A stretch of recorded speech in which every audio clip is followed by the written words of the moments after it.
आपको। अब मजदूरी तो करनी पड़ेगी ना, दो बच्चे हैं, उनकी फीस भी देनी है पढ़ने के लिए, 2 बेटियां हैं शादी के लिए, 1 बेटा है, एक भी गोली भी नहीं देने के लिए हमारे पास पैसा नहीं है। 6500 रुपये सैलरी मेरे को पेंशन दे रही है।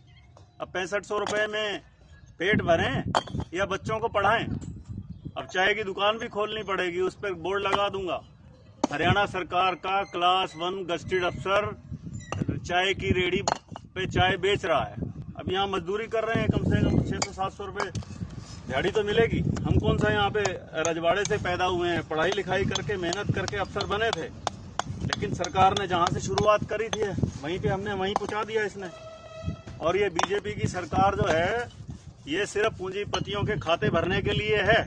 खट्टर साहब बोलते हैं मैंने बड़ी लावणी करी है, बड़ी ये करी है, जरा कदे पेंशन छोड़ेगा क्या?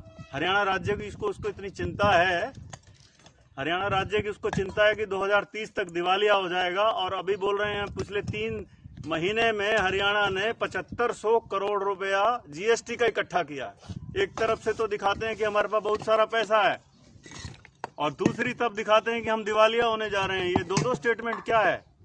एमपी को, एमएलए को 4-4 बार की पेंशन, और हमने अपनी सारी जिंदगी दे दी 58 साल तक सरकार को, एक पेंशन देने में भी उसका दिवालिया होने पे आ जाएगी।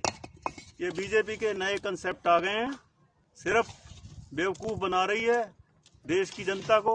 और दोबारा अब लोगों सचेत हो जाओ, वोट की चोट दे दो इनको।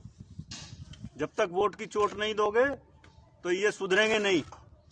कांग्रेस तो इससे लाख दर्जे अच्छे है, कम से कम मुलाजिमों के ऊपर उन्होंने अपना हथौड़ा तो नहीं चलाया। अपनी तिजोरियां भर लो और देश के नागरिकों को कर दो कमजोर। हमने जहां से जिंदगी शुरुआत करी थी वहीं पे आके पहुंच गए।